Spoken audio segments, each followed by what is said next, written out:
I'm probably just not getting to the point where I can speak to somebody from the Pacers. What? I'm probably just not getting to that point. We be getting ready for the most freaking excruciating game in our lives. That must be over there like this. Listen, I'm in the bucket. CB, you a bad.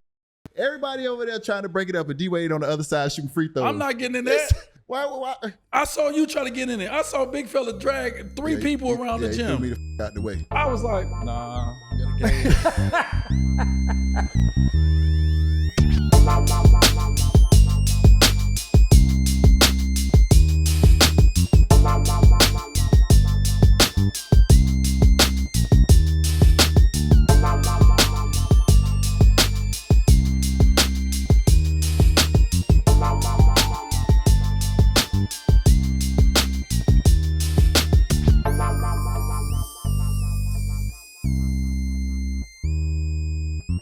Talk about first starting covering the Miami Heat.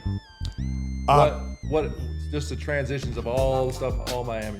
Have you seen it from the beginning? Yeah, so and it's crazy. Before Pat Riley, there was 1988. Miami doesn't have any major sports, really. It's the Dolphins and nothing else, and they're going to teach us about sports. They're going to help make us major league. It's before the Panthers are here. They get here before baseball. Basketball is going to try and take over a football town. They go through Ron Rothstein and Kevin Lockery, and once Pat Riley gets here with Mickey Arison, people think it was the big time. It was not the big time. They were practicing like adjacent to a hospital in like this. Yes. Like Pat Riley went from the top of basketball, Showtime, New York, to coming to Miami, and they dressed it up as something that was fancy, but it was like, it was the NBA in a spring break town. Like it was, It was beneath. It was as if Pat Riley were they practicing at LaSalle? No, this is before LaSalle. Before LaSalle? Before LaSalle, off the Palmetto, they were adjacent to a hospital. LaSalle was the upgrade. Oh, yes, a high school gym was the upgrade. LaSalle was a high school gym, man. So to see it grow from there, right? So you're hiring all the pizzazz of whatever Pat Riley is. And he brought the credibility, and then he built something that actually mattered. But where it started, it was minor league. Like it was the very beginnings of Heat basketball were them trying hard, but not really knowing what they were doing. And then when, and you know how the organizations run, when the Arisons and Riley and all of them get together to build everything that the architecture of the place has been built around. They achieved everything that they achieved from like with I'm going to say family values, yes. Right? Like yes. Because your building is amazing to me. Okay, I think it's like a military complex for millionaires. Like it's a military school. It feels part science lab, humans as test pigeons for how far can we push the human body. On pain and excellence. Do I have anything wrong here? No? That's about right. Sounds pretty accurate. It ain't for everybody. It ain't for everybody. No. Sounds pretty accurate. You'll find out a lot about yourself in that building. Look, the first word in culture is cult. Okay? Like that's a good one. That's a good one. No, it is. That's a good one. That's a good one. No, so look, so you guys, people think playing a game for money, that must be fun. You guys were in a military environment where you had to be more disciplined than other people from Serbia and the inner cities competing for money. You had to be more disciplined than them, better shape, tougher than them. That was honed in the furnace of whatever Pat Riley built around the glowing nuclear epicenter that building has been in this city, and for this, for the regional pride of this city as basketball ripped the town away from football. The Dolphins. The undefeated Dolphins, Shula's Expressway, Shula's Steakhouse, ripped the city from the Dolphins because you guys built this orb of glowing nuclear excellence that you guys were thrown in the maw of the furnace, fed your feet and your knees and your elbows and fed to the machine so that it could like feed everybody. It's pretty cool. I love the way you broke that down. Nobody's ever broken it down like that. I wish I could explain it like that. Damn. That was elite right there. Well, but here, so because I admire you guys so much because I don't really believe that people see the sacrifices you made. Man, Mike Miller was walking with a bad back out of the womb. I don't think of him. I think of him as not a graceful athlete in Florida at the University of Florida. I think of him as somebody who's had a bad back since college, like always walking like it, because I imagine he's always in physical pain and overcame it and beat other people all the time to win championships while taking less money. While this guy takes less money, doesn't go to Denver because his mom is on her deathbed, and Pat Riley and the organization drives to his mom's funeral because they're there for him, because he connects with the organization from a place that, Mom, I'm taking many fewer millions. Do I have any of this wrong? Not to yet. stay in Miami, and it's the last time he sees his mother smile, correct? Yes. That's true. Damn. That's true. I really admire You do your damn homework, Dan. No I'll tell you doubt. that. You Yes, don't show up yes. to the Buddy, test unprepared, do you? I've been covering you guys for a long time and admiring what you do, and disappointed that the sports media doesn't do a better job of just celebrating all that is, so that the media can have relationships with you guys that are not contentious and that are just more humanizing. I'm happy you brought that up, because we talk about sports media now. We talk about having relationships with players, but now sports media is at a place where you can get it straight from the player and the source, and you don't have to have a relationship with the players. You think that's healthy? You think it's better that way? Did you see this coming? I would say that it's obviously threatening, right? Because the media has had a very safe space. ESPN did a fascinating, interesting, smart thing. They took the credibility of newspapers for 15 years, made themselves a journalism outfit when they don't have to, and put a bunch of TV people, journalism people, on television, and gave a lot of these good jobs to journalists. Yes. Now the athletes are coming for those jobs, the Pat McAfees, the Shannon Sharps. I am in the vanity business. The vanity business tends to be pretty insecure. We're not as tough as you guys are about competition. So that stuff could be seen as threatening from every angle. But I both welcome that fight and love the democracy of that process. I want you guys to get the audience that you crave and deserve, because you know how to get audience, being the things that you are about. And I'm profoundly grateful that I get to make a living doing some of this stuff this way in this city, because I just can't believe that all of this exists for us in the media space, that it's all, that the entire media business is crumbling and shaking. Streaming services, Hollywood, Disney, all of it is under pressure and duress. And we're able to do something, me independently and you guys, that is fun and different, and by making it threatening to us, you can change the way we do business, because you force us to be better, because now there's a threat in the environment. You talk about the change. So talk about metal art. What was the idea of all this, and you know, like you said, you talk about the change. So I'd like to hear about how It's one thing to be a boss, and it's another thing to be a worker. Exactly. But it takes courage to, like you say, you have 50 people that you employ. It takes courage to take that next step. Talk about, like you said, just talk about that courage. So I wish it were courage, or I defined it as courage, because I'd be kinder to myself, and because I think of courage as not the absence of fear, but being able to overcome fear. I wasn't fearful. I was pushed into a position that I wasn't expecting, because ESPN let go of my mentor's son, who worked on the show, without telling me, and it was a disrespect I couldn't abide.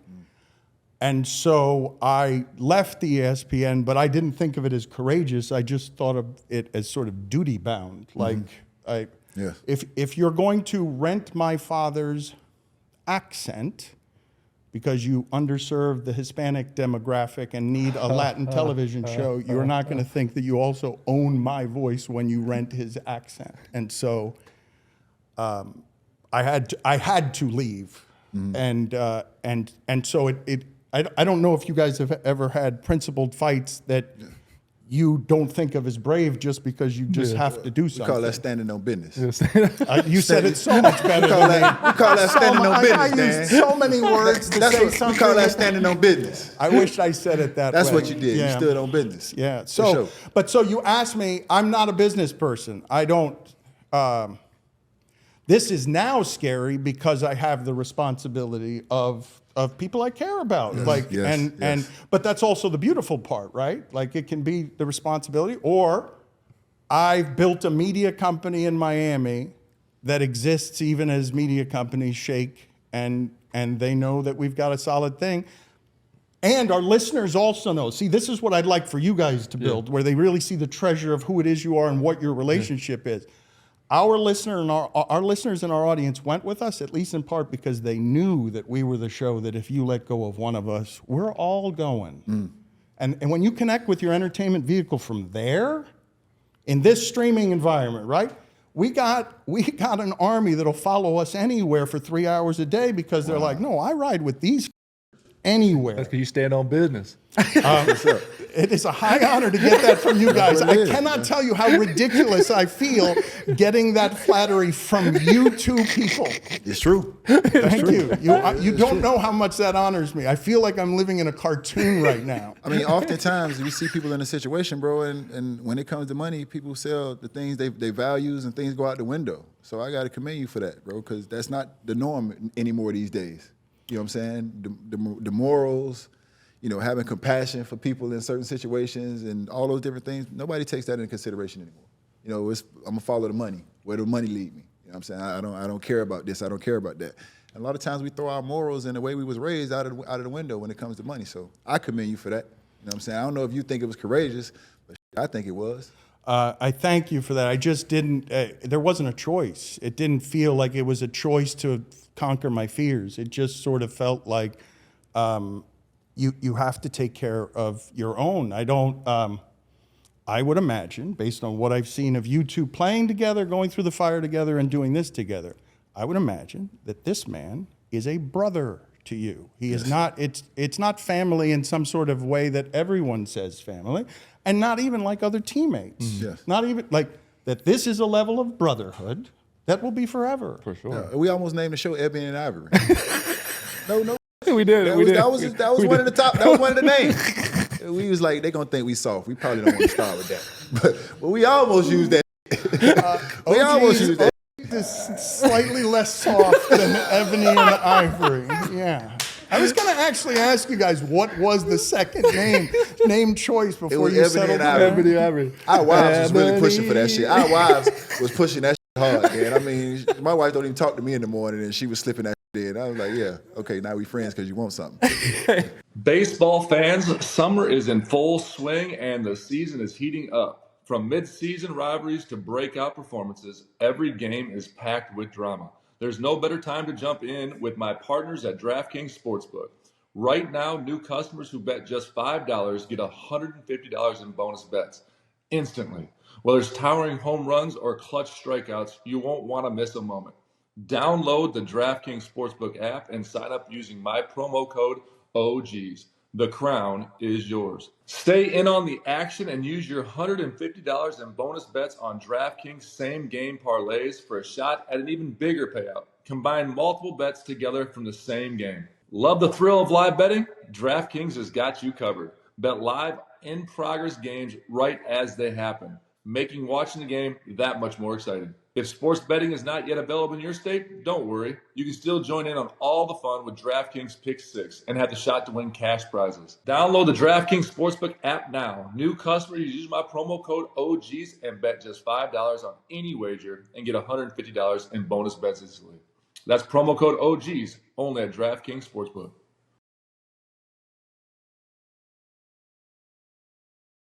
Here is a dirty little secret that insurance industry may want to keep under wraps. Insurance companies profit by holding on to your money for as long as possible. So after an accident, they might do whatever they can to delay or deny your claim. This way, they can keep those profits growing. Morgan & Morgan fights hard against these corporations to fight to make sure you get every dollar you deserve. When in court, the insurance companies want juries to think that at-fault driver is the one paying the verdict amount. Meanwhile, it's really the insurance companies who are covering the cost. When Morgan & Morgan takes on a case, they're almost always going after the big insurance companies and not the individuals at fault. Morgan & Morgan fights hard for their clients, and these corporations know that. A recent client in Pennsylvania just received $29 million. That's $29 million. Insurer's best offer was $500,000. Another recent client in Florida received $20 million. Last offer, zero. There's a reason why Morgan & Morgan is America's largest injury firm. Hiring the wrong firm can be disastrous. Hiring the right firm could substantially increase your settlement.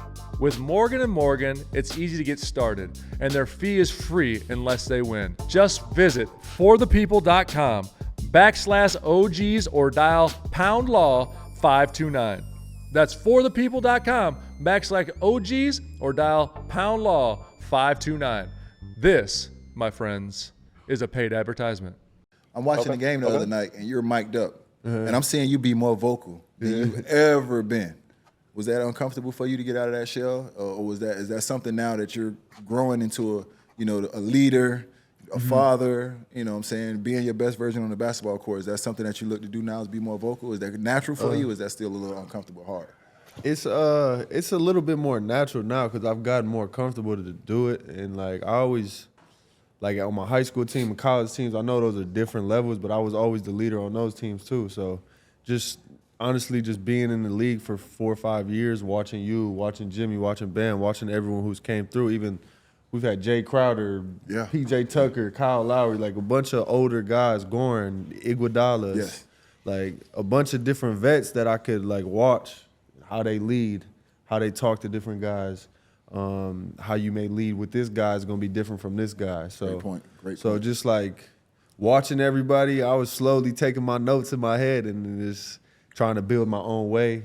That's the best way. No way's the right way. Just trying to build my own way. And but that's the best way. The best way is to do it your way. Yeah. Be authentic to what works for you, and obviously on your due time. Because if you're forcing it, then the guys can see right through that. Yeah, I don't want to force it. They can see right through that. So I kind of just try to let it naturally come into the point where I could be a voice in the locker room and talk to guys, and I feel like this is the year where I've kind of stepped up in that regard, and I feel like guys listen to me. I'm not overdoing it either because I'm not that type of dude. But you put the work in, so they respect that. If something come from you, nobody can question it because you put the work in. Right. You know what I'm saying? 7 days a week and twice on Sunday. They know what you and about. And you know how we are. We just want the best for the team. This ain't about trying to be personal or this, that, or the third. Like we want to win. We want everyone to get better every single day. So that's what it's all about. I be having my own fan question. Sorry, Killer. Go ahead. You can fire off yours. Yeah, I'm a fan. I'm a fan. The noise? I feel like it takes a toll on mental. Not sure if it's just anything you can handle that pressure. Yeah, I mean, pressure makes diamonds. Pressure build diamonds. I also think pressure isn't like a real thing, bro. Like pressure is like what people people are putting that onto you. Like that ain't real. So I look at it like that. Like that shit ain't even real for real. I like that. I like that. One of the coaches told me growing up when I was playing in the league is pressure's for the guys that aren't prepared. You know what I mean? Right. So yeah. it's the same that's thing. why like we rely on the work, bro. It is what it is. There's no pressure. Like Trust the work.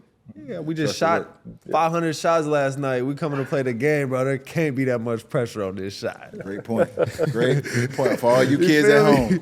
We put the work in. There can't be that much pressure. Great point, man. Great. If you're gonna put that much work in, you got to live with the results. Exactly. Pressure. I'm with you on that. Exactly. Fellow Wisconsin man, Tyler the GOAT bucket getting Herro. What's your favorite thing about Miami you think the world should know about? What's your favorite thing about I like it. Wisconsin got gas. What's your favorite thing about Miami? I don't know. I feel like I don't know, dog.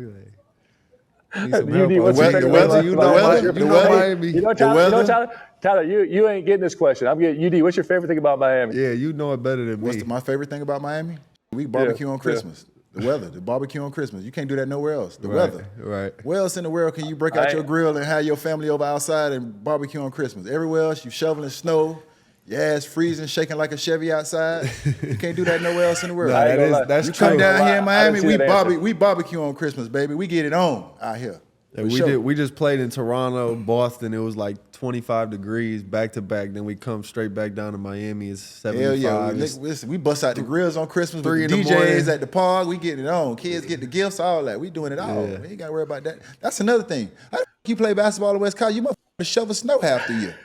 You always had to play inside? You seen the 11-year-old video of me where I was talking outside showing them my handles? Nah, we got to make sure There we was, when we show this, we got to pull that up. Oh, this is it? Yeah. There was snow on the ground, bro. We hooping the snow. Come Oh, on, y'all dog. hooping the snow? Yeah. That's crazy. Yeah, Shovel see, it. Now, see, I'm going to be honest. That would have made me not play basketball. Facts. Yeah, that's the that would have not made me play basketball growing up. If I had to go out there in the snow and Okay, play, here we are. That's why. Hey, Yeah. here we are. Wisconsin. Hey. You haven't seen this? Nah, I ain't see this. 5th grade, 11 U. Can't stop him. He's lights out. He dribbles like the Rajon The Rondo. kid is a star already, bro. You're not even shy in front of the camera. You swagging. I don't stop. I play all day. And 66. I don't miss. I don't miss. Oh, yeah, you talk that shit, kid. He said, I don't miss. I just played basketball all day. I'm pretty skills I got. Here we go. My recorder and the dry thing. I told you this is my recorder right here. Yo, this is crazy. The ball is going to fall. Here we go. Yo. Hey, You see yo, the snow outside? The snow is on the ground. this right here says a lot. This right here explains a lot. This explains a lot. That's crazy. Getting to it in the snow. Gotta show him my spider real quick. Hey, that was priceless. Now it all makes sense. Now it all makes sense. I mean, he was confident. He was saying he didn't miss. He was 11 years old. The confidence was already there. He talked that shit already. Now it makes sense for sure. Yeah. That's how you're supposed to be, though. You're supposed to talk like that. Fact. I mean, I listen, hilarious. man. I ain't had the balls to talk like that when I was that young. I wasn't that good at basketball. Football was my first sport. I picked up basketball second. Then I quit football when I got hit in the knee. That was over with. That was the only thing I ever quit in my life. Football serious. But they folded me up my out there, kids Herro. ain't playing football. They folded me up out there, Herro. Tough as I am, flip me, boom, flip me, yeah. Especially down here in Miami. Bro, I was Florida coming off the football. end. I was playing defense end. I was coming off the end. Dude hit me low and flipped my ass. Flipped OG. Yeah. OG quit after that. OG was like, yeah, That I'm was good. it. OG, I was like, yeah, I'm good. Hey, We got any more fan did questions? Dame Lillard ever give you your jersey? Nah, I didn't get the Dame jersey. I might have to just You buy didn't me get it? one. I had to purchase one off That's the easy. fan store. Man, they ain't gonna give you that jersey. But Dame we a cool- talking Dame, about. Dame a real one. He gave you that jersey. Did he know you wanted a jersey? I Was don't that a think he know. conversation or was No, I didn't talk to him about it. When he got traded to the Bucks, that's when I was like, being from Milwaukee, I gotta give me a Dame jersey. That's Dame love you. With you. Dame, fuck, he fuck with you for real. Dame a real one too. That's easy. That's real easy. Dame, next time we play the Bucks, I need that jersey, brother. And it's just that easy, dog. He fuck with you. He a There real you go. one. It's just that easy, dog. He fuck with you. He a real one. He is a real one. He is a real one. We got to put that on the calendar. Got to put that on the calendar. Get that jersey when we go to Milwaukee now. I got one more question. Can I get Go one more? for it, go. Can I get one more question? What does legacy mean to you? What does Tyler Herro's legacy mean to you? What does that look like? And Like as 10, far as 10 years, say like you what do already I did- want to accomplish? Yes. Like what would be good for me? What would be the ideal career for Tyler Herro? I really do want to bring a championship to Miami.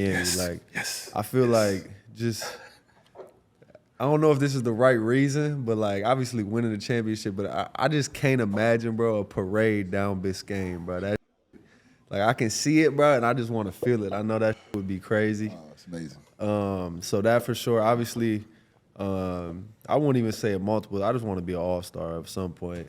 Just want to get that experience. All-star, winning the championship, and then just giving back to the community. I feel like when I first came to Miami, I told one of my boys, I'm like, yo, we walking around, all I see is, I'm talking about from the wealthiest person in the city to the least wealthiest, they all got a D-Wade jersey. I need the same influence in this city as D-Wade.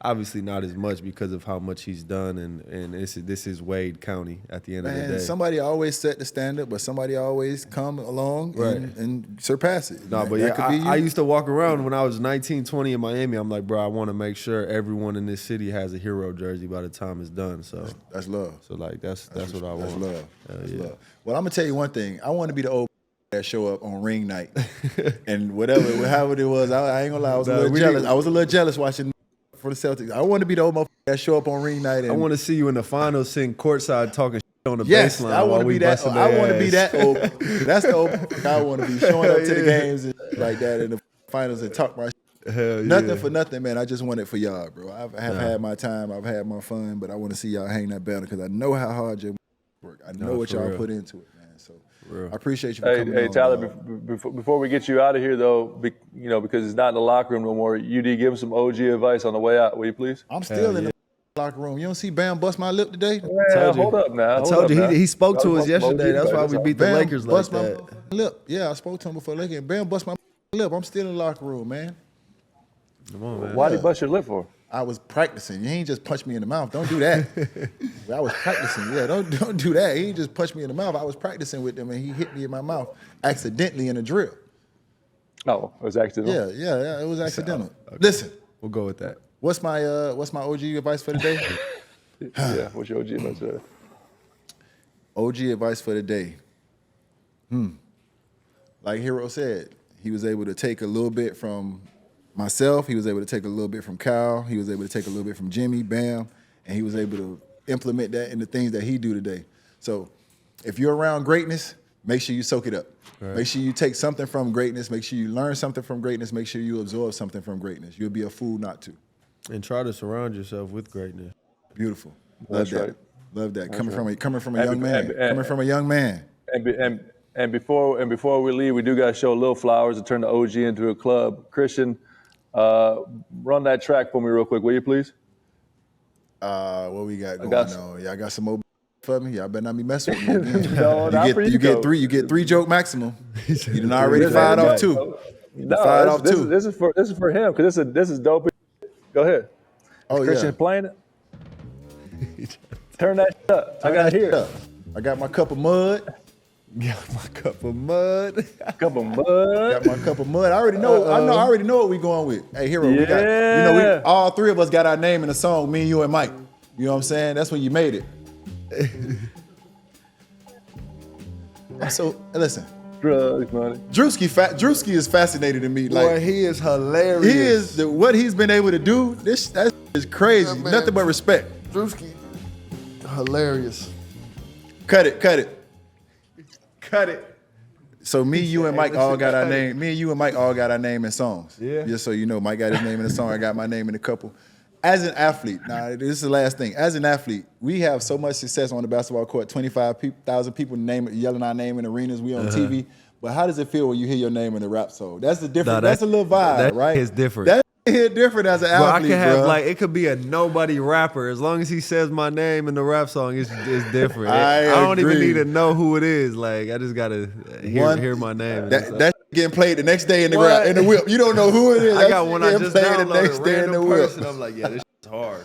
Yeah, I'm happy you were able to. I'm happy you touched on the big three because as we talk about sacrifice, I remember that specific summer and. So many teams were, and then me and Dwayne just talked about this the other day. You know, so many teams were saving up and gearing up money to bring in two superstars. Right. Two superstars, and it was public. Right. Everybody's, New York has the opportunity to bring in two superstars. I think Atlanta had the opportunity to bring. It was so many teams that had the opportunity to bring in two superstars, and everybody was taking these trips around and visiting these organizations.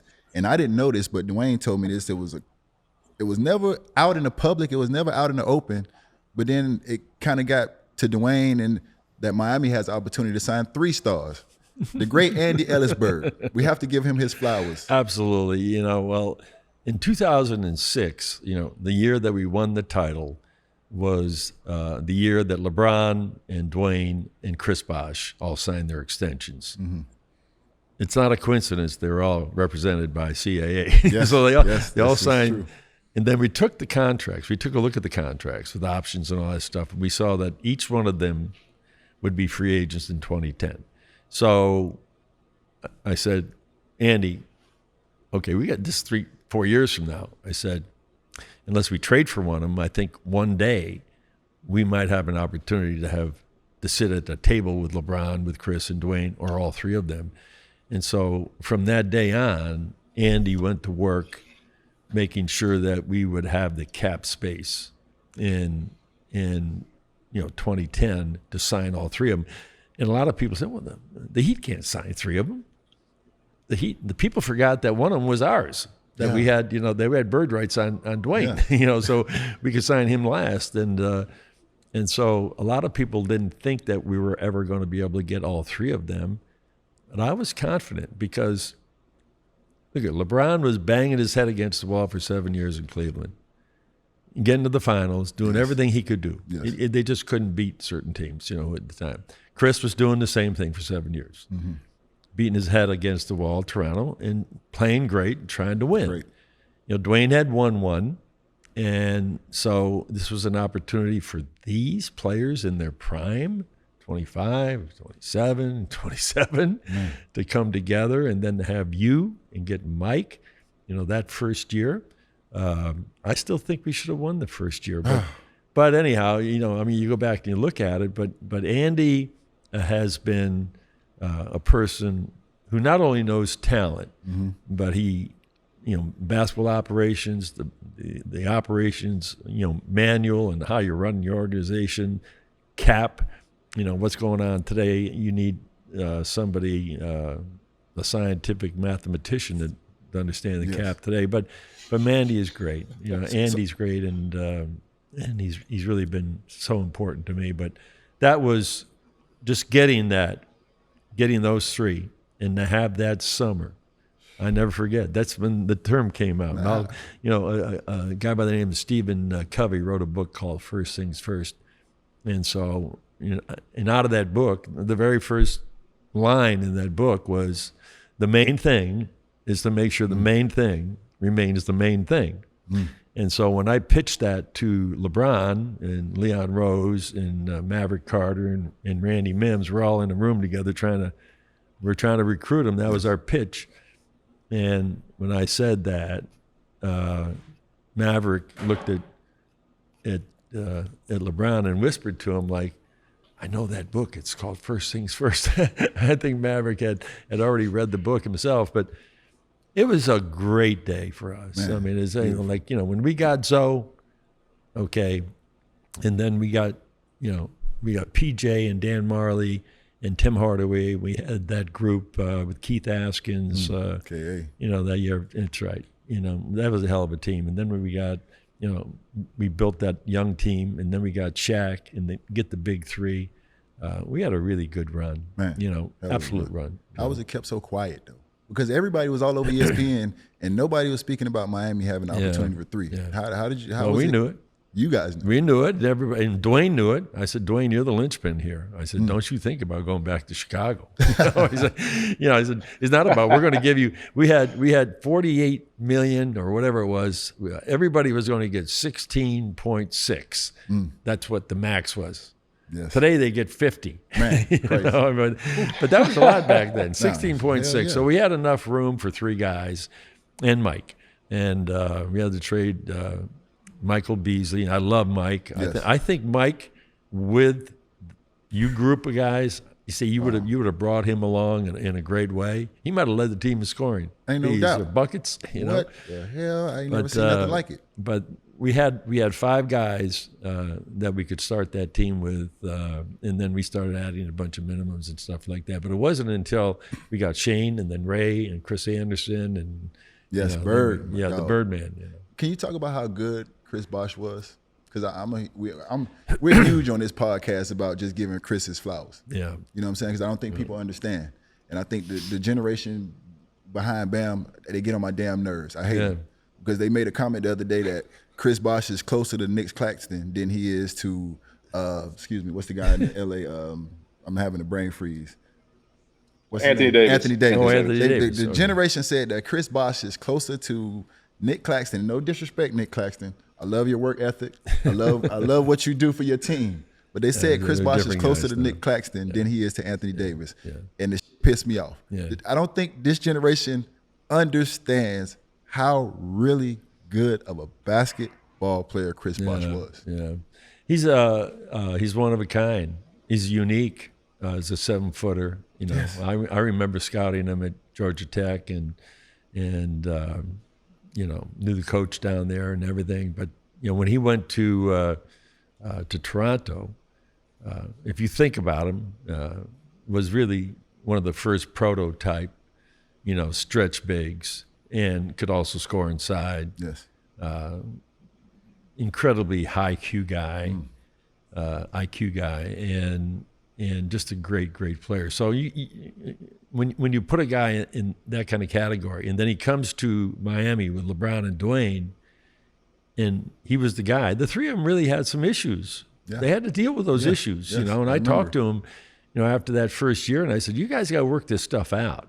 You know, you can't just have a coach say, okay, you're going to do this, you're going to do this, and you're going to do that, and you're going to do it my way." I said, "You got to work this out, and there has to be some, as I said, voluntary cooperation on your part that you're all going to accept the role." So it was Bron, it was Dwayne, and it was Chris, you know. And so that's basically how the hierarchy of greatness was. And the players accepted that. And they were all great players. Yes. And that was the most important movement for that team, for those guys to, you know, I can remember, you know, that Boston game. Come on, that Boston game.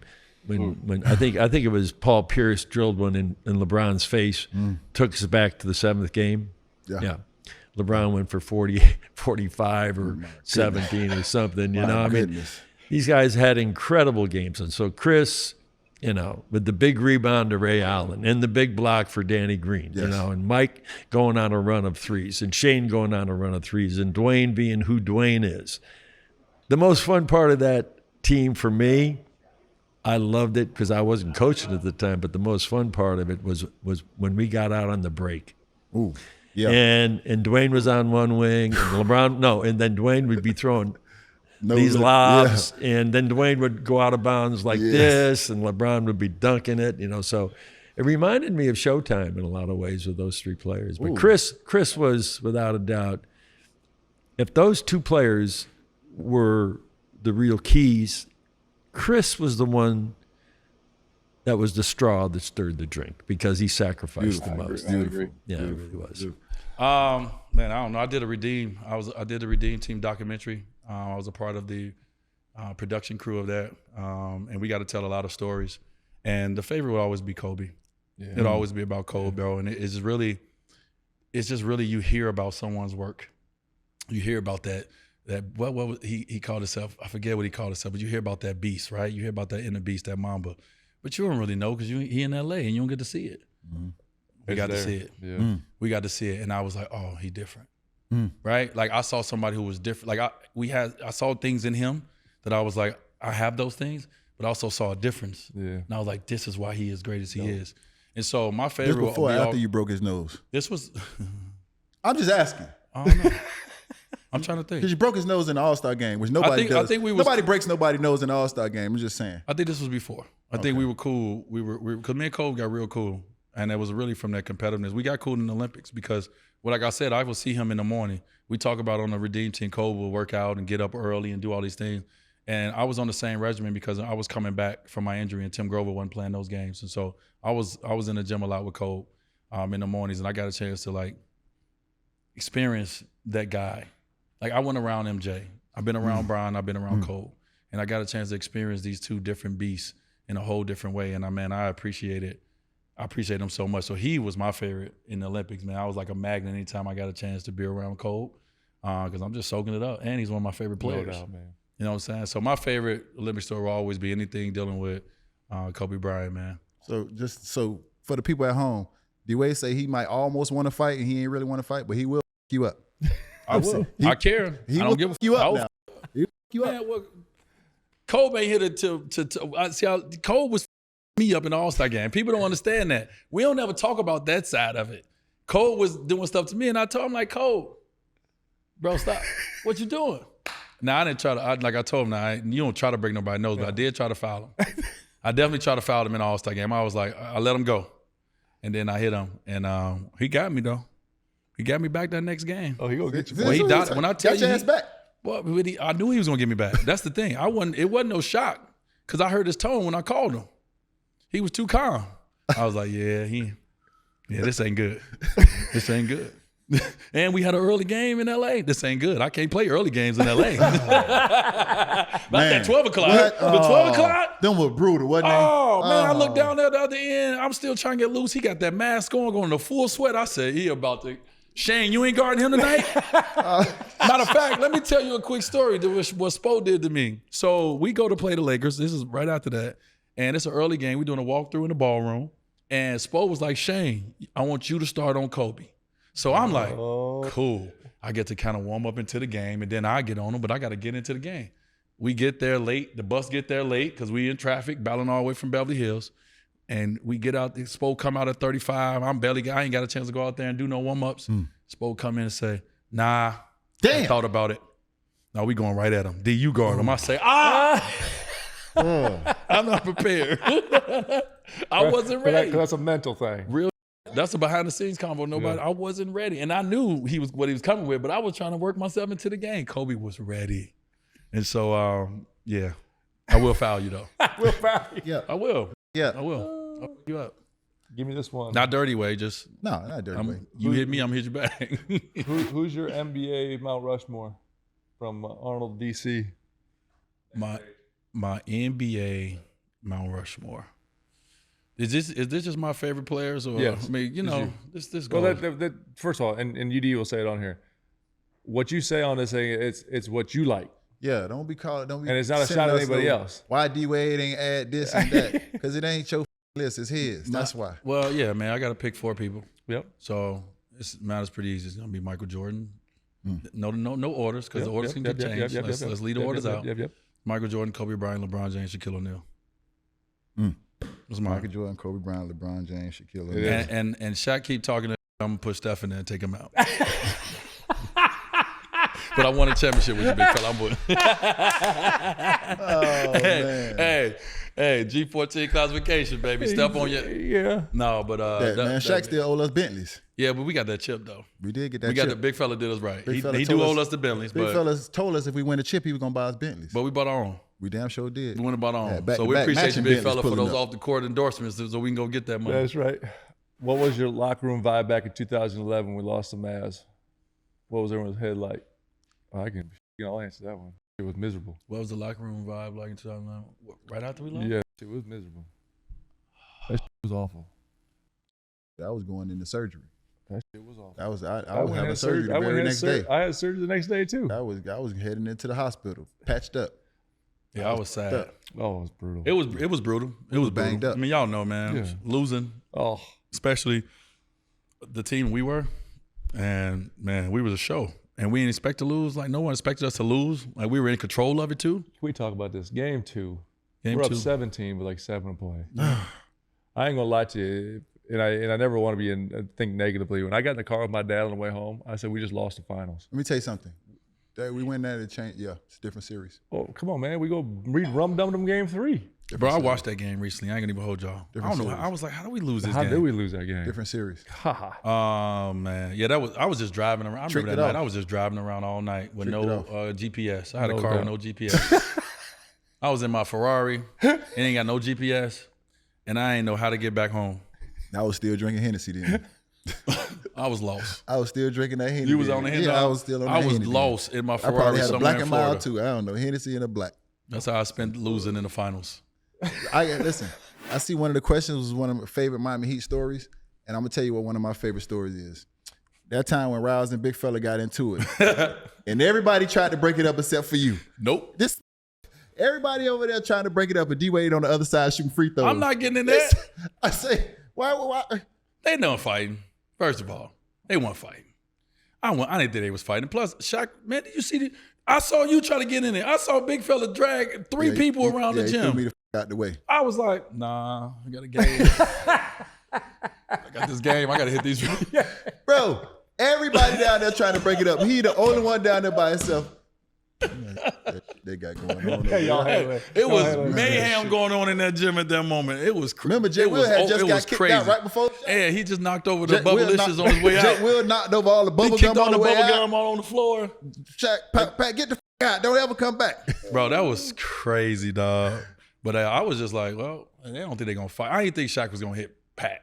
So I wasn't really concerned. But if he would have. We always going to have to pick Pat up and get him out of there and get him to the hospital as soon as possible. He was going to kill that man. They was this close. I love Pat for standing up to him. But boy, What? if Shaq would have Finger lost out his my mind face. for 5 seconds and swung, we would have had to rush him to the hospital. Oh, it'd been over. Would have been worse than Night. would have been worse than JJ in the locker room. You being messy. Why you being messy? I'm not being messy. I saw JJ Listen, was on the show. I've Shout out to never JJ. revealed. You being messy. Why you I being messy? never reveal young fella. Bro, young fella texted me the other day, I say he heard- loved the pod. He been watching. I heard he got tossed around. Though. I He never- won't tell me who it was. Yeah, man. Bink, bink, bink. Bing, bing is all in. I was like, well, this is over. Y'all good? All right, hug. He told himself, don't call me bitch again. Hey, I ain't never seen it. I was like, got- as a I leader, got- I was like, hey. hug. When I got downstairs, D-Way say, man, all that they say about JJ, that's real. Hey, He said, hold on, you didn't catch that. He said, I'm a leader. So I went, huh. No. D-Way say, All right, listen. D-Way say, all that is real. Listen, in the space of leadership, sometimes you got to lead by, hey, cut that out. And sometimes you got to lead by, hey, y'all got to deal with this. Yeah. That was my moment where I had to lead by, hey, y'all got to deal with this because I heard some words flash that we don't like to hear. Yeah. And so I went downstairs to monitor it though, make sure it didn't get out of hand. UD was like, I'm on my way. Yeah. Before he got down there, it was over. It was bing, bing, bing. It was bink, bink, bink. The last one was and I saw it and I was just like, cause I kind of want to go see. I heard a lot about JJ too. I'm like, let me go see what his hands talking about too. You know what I mean? Oh, man. I was like, UD came, he was like, what happened? I said, well, first of all, everything they said about JJ is true. He got hands. Hey, yo. I couldn't have been about, I got down to 45 seconds after y'all. Bro, it was quick. When I tell you it was quick, he wasted no time. But I knew it was gonna happen. I didn't know it was gonna happen that quick. But as a leader, I was like, now get up and let's hug.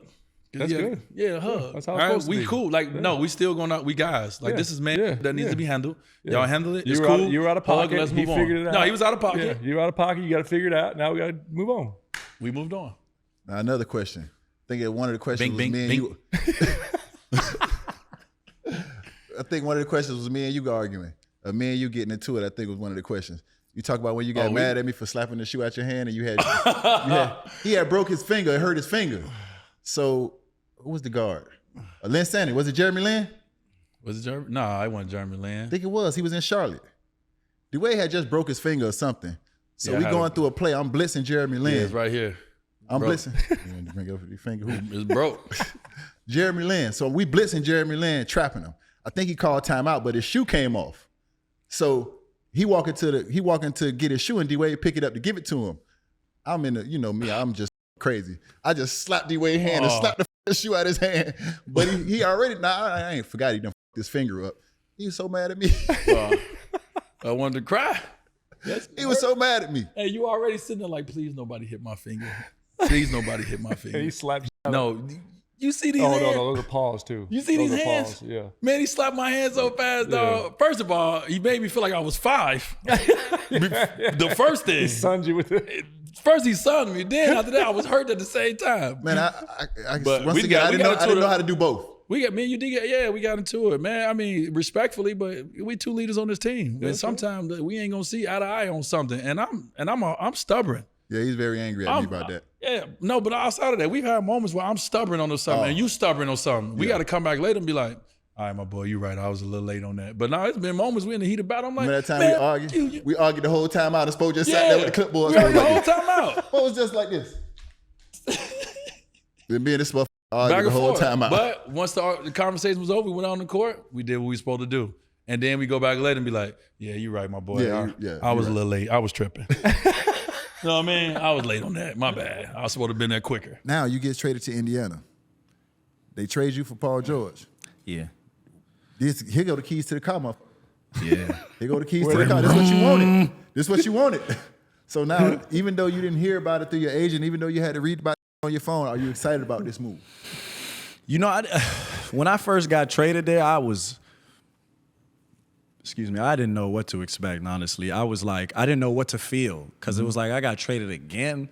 I'm like, dang, like, because, you know, back then, especially when you would get traded early on, especially because, you know, the league hadn't evolved yet. It wasn't like everybody was just going anywhere getting traded. Vic, you can keep me out of this conversation. He never got traded. See, I don't know nothing. I don't know nothing about that. He played 20 years in one place, man. Different. My He fault. different. No, he You know, wasn't. I seen the chair. I seen the. No, that was just retaliation for that draft comment he made earlier. Don't you worry about it. I appreciate that. All right, so yeah, I got traded to India. I didn't know how to feel, really, honestly.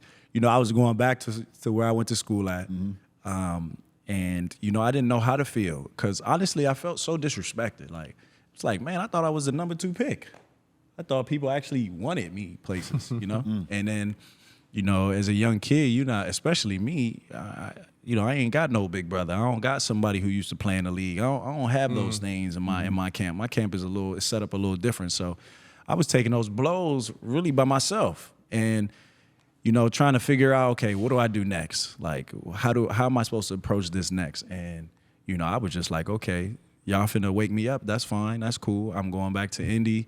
And when I got there, they was like, it's your team. They're giving me the keys. You know, I seen all the headlines when it first happened, like, oh, they got a steal. They only traded him there because he went to Indy, and it's going to be, they're trying to be average. And it was just like, I was already on, I'm about to turn up. Period. Like, and then, you know, when I heard everything after it transpired, it just added fuel to the fire. And then when I got there, I ain't see nothing but food every day. Every day. They'll tell you. They'll tell you every day. Bruh. Every day I was coming. Every single day I was coming. And it was great because we had a great team environment too. I felt like the guys enjoyed playing with me. I felt like we enjoyed playing with each other, and it just worked really well. So yeah, it turned out pretty good for me. I was thankful for sure. Hey, listen, I tell people this all the time, bro. It's all right to have a little hate in your heart. It's a healthy hate. Yeah, exactly. It's a healthy hate. Yeah, no, listen, yeah. no, it's a healthy hate, bro. No, for real, dog. I mean, no, all the time, bro. Like, I wouldn't be here if I didn't have that healthy hate. You know, the healthy hate of not being drafted. I'm calling you from overseas to send me some ankle braces. No doubt. They had me taping my own ankles in the bathroom before the game. What? I was taping my shit with Scotch tape before the game. No way. I said, Killer, you got to send me some ankle braces, dog. I can't play like this. I mean, serious? Yeah, dog. So, you know what I'm saying? He said with Scotch tape. Yo, I'm saying, listen, dog. When I got the Could friends, you imagine, dog? No, listen, Vic, when I got the friends, dog, I gave myself one night to have a pity party. I had a box of Black and Milds and some Hennessy. I smoked them I smoked them blacks. I drank half that bottle of Hennessy, and when I got up in the morning, it was time to get to it. And that the revenge tour started. Revenge tour started. You'll be surprised at home. I know Vic been dropping a lot of jewels. You'll be surprised at home how far I hate to drive you. I'll just be honest, because it was a list of that I hated.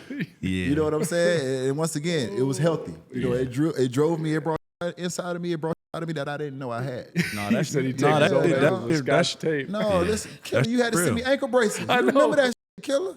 The Scotch tape. Scotch tape is crazy. Could you imagine Scotch tape? Yeah, dog. Listen, let me tell you something, dog. Listen, every day in Europe, I was just checking off the list, bro. Like, you know what I'm saying? Every day, I go to the bathroom. It's a hole in the floor. What is that? That's the toilet? No, that's not the toilet. That can't be the toilet. That can't be the toilet. Check on the list. I can't wait till I get back home. I'm killing you for making me shit in this hole. We'll kill everybody. Make me this whole thing. I'm gonna kill everybody. Funny, man. Listen, dog. So I understand that, and I try to tell because I think for me, and it's just trying to understand this generation is that I think everybody wants to be liked. Oh yeah. I think everybody wants to be. Everybody wants the likes. Everybody wants to be liked. I think everybody wants to be accepted. But understanding if you fall into the category of it liked and accepted by other people, then that probably does nothing for you as a person individually. I can tell you firsthand that don't do nothing for you. You know, it might not. Oh, I love Vic. He's such a great guy. What is that doing for you? Is he gonna pick up and call you for the business deal? Is he like so? Just trying to be liked and accepted. That never worked for me because I had to set a standard for myself. Yeah, I seen something the other day that said, "You could be nice. Don't be nice. Be kind." Yeah. Because nice guys get thrown around. No, they damn sure They finished be last. getting tossed and turned and left, and they were sitting there wondering, like, I know I used to be one of those guys. And that ain't just business. That's I about know. women too. Yeah. Nah. I would say we all know the saying. Nice Nah. guys finish last. Yeah. That's what they tell you. Yeah, That's because what you they could say. be They ain't come from nowhere. If you ain't first, you last. authenticity. Authenticity. Just I be got to be yourself. first and only. By yourself. So talk to us about some of them, the epic Heat Indiana Pacer battles. Were you part of any When of I those? was in Indy, Yeah, were you part of those? Oh, yeah. Hell yeah, he was, because he inherited that rivalry. Okay, because I'm telling you right He now, inherited that. I didn't get to I see got it in inherited. Indiana, but He inherited that rivalry was something. Every man. time we walked in that, we felt it. And Oh, he yeah. inherited that. Yeah. You know what I'm yeah, saying? I have a vivid memory of Jimmy blowing a kiss at T.J. Warren one game. That was crazy. We had some real battles when I was in Yes. Indy, though. Real, like, it felt like heavyweight fights when we played y'all for some reason. And I enjoyed it, too, because it was like, okay, we playing the Heat. D used to play there, you know. yeah. It's like, oh, okay, yeah, I'm up. Like, I'm ready to go. And it just be war the whole entire time. from Old start school to Eastern finish. Conference It's basketball. Crazy. Old school Eastern Conference Yeah, basketball. we used to. You weren't there. We used to hate each other. Indiana, Miami days were, oh boy, we had some doozies. Like when Eastern Conference Finals days. man, we saw them. Yeah. We saw I came them to 3 a few straight games years. actually. I was at Indy like, Hey, during listen, let those me tell you times. something. I'm probably just not getting to the point where I can speak to somebody from the Pacers. What? I'm probably just not getting to that point where I can speak to people from. Listen, dog, it's just a difference, dog. You know what I'm saying? Yeah. I didn't know how to do both. Who you hate worse, them or Boston? Oh, that's Boston not even for close, sure. Coach. Coach, that's not even close, For Coach. sure. That's not even close, Coach. For sure. That's not even close. Coach. Yeah, that's for sure. Coach. But dog, I was just never that. I needed every edge I can get. Yeah. Like, you know, people talk Yeah. about how MJ creates scenarios in his Yeah, mind. yeah, I used to yeah. create shit in my mind. Like, if I'm in my mind, when I look at you before the tip off, literally we're not even on the court. We just locked in this little ass room, and we got to fight to the death to come out. That's the shit I'm thinking about before the game. That's the kind of mindset I'm putting myself in before the game. And I got to be the one come out. You know what I'm saying? So it's just things like that, bro. That, you know what I'm saying? I look back now, you know what I'm saying, and it's funny to me because I got liked and accepted when I was in the OG role, when I wasn't playing as much, and I was more of an OG, and I was more open to having conversation and dialect with guys. But when I was playing, I wasn't very liked, and I didn't have very many friends outside of my teammates. You That know was what I'm okay saying? though, I'm sure. No, it was very okay. Yeah. I didn't give a fuck. We was winning. That's what it was about, bro. Like, once again, I didn't have an option. I was undrafted. Yeah. I don't have the option to come in here and try to be like, you know, they try to tell you in practice, slow down, young fella, you're going too fast. You. Slow down. I was the floor last month. Slow down. Yeah, slow down. So I can go back and take my with Scott State. That's what you want me to do? Slow down so I can go back and eat a baguette. Like, nah, I can't slow down. I don't have that luxury to slow down. So, That is so it was funny. never even an option for me to be liked. I think my only way was to come in the way I came in. I was like, lay it all on the line and just see where the cards fall. Yeah, that's important. You know what I'm saying? When CB, Ray Allen, or Birdman going on the podcast? Man, listen. Ray, I just seen you the other day. Razor? Yeah, We I ride just a seen bike Ray. probably. Ray, I just seen you Running the other 7 day. miles. My son played against Ray's son. Oh, yeah. I saw him coaching I just- last year, too. I just saw Ray the other day, so that should be an easy one. Come on, Ray. We got to find Bird. Birdman in a bunker somewhere. He out here somewhere. He out here somewhere. Hey, you heard? I'm calling him right now.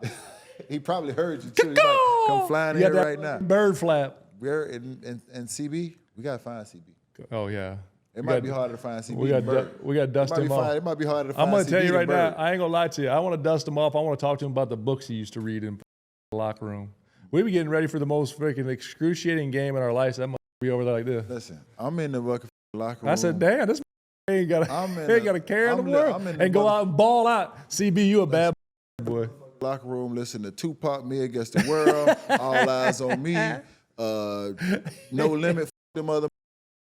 And CB's over here reading the books in Kumbaya. I'm like, Hey, what were you listening to from No Limit? No Limit, them and all that. I was ready for whatever, killer. Oh, listen, all I know is after the game, all us ain't coming out. That's all I know. We're going to lose a few. So that's all I'm literally in my mind getting ready for bloodshed.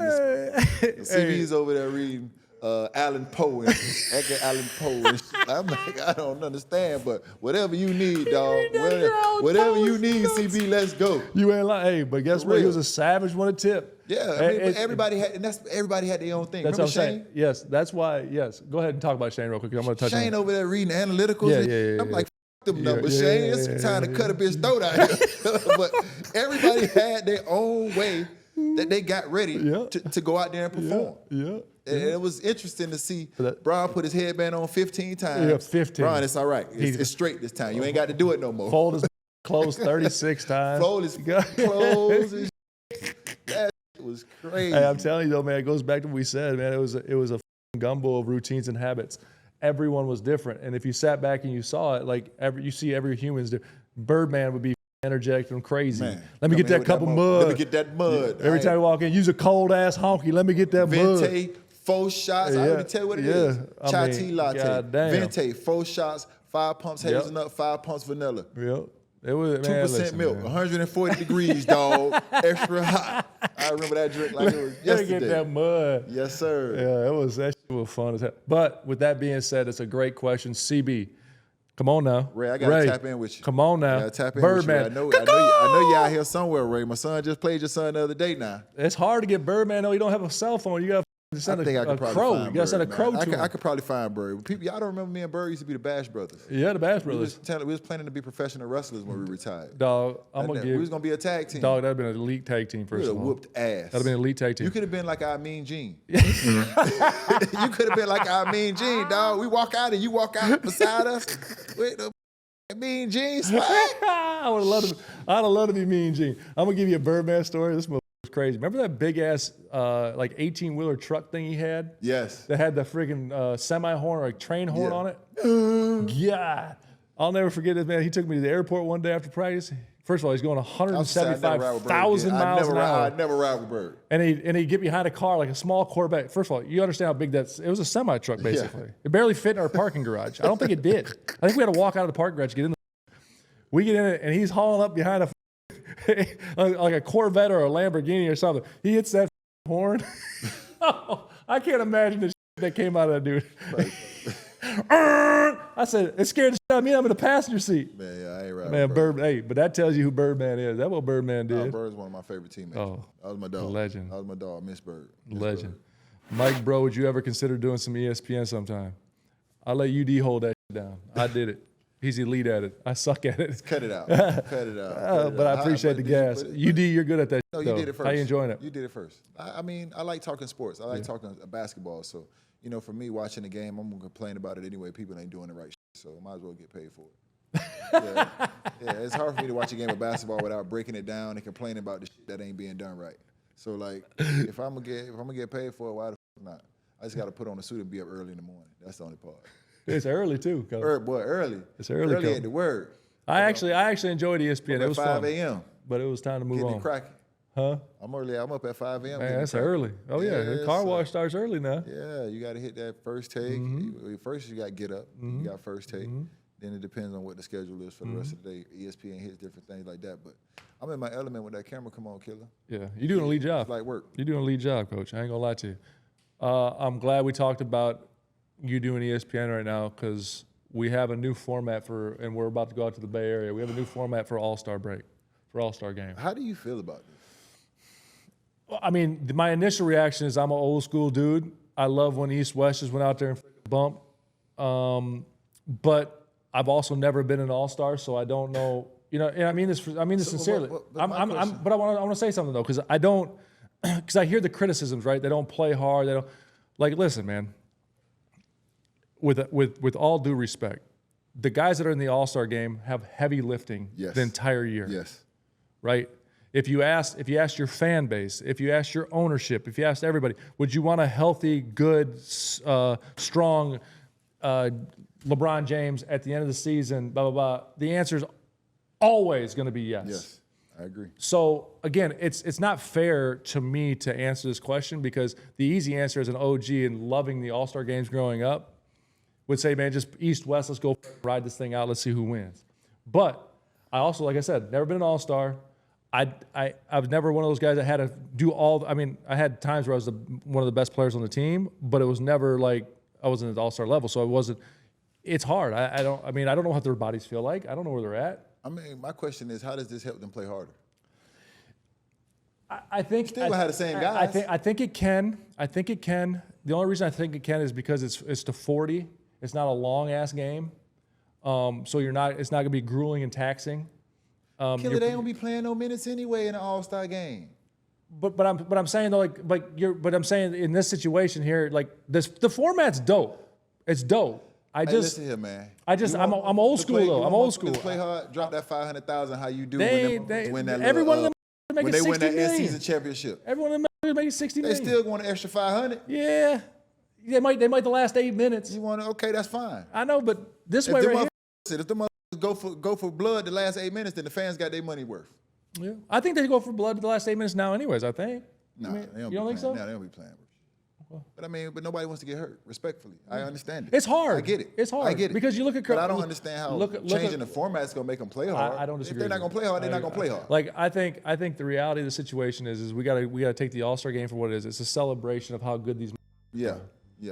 They are, and if you're gonna have them 82 games, and listen, man, I'm so thankful and blessed this NBA that this thing exists. But it's you can't just keep whipping the horse. Yeah, two right? things can be true.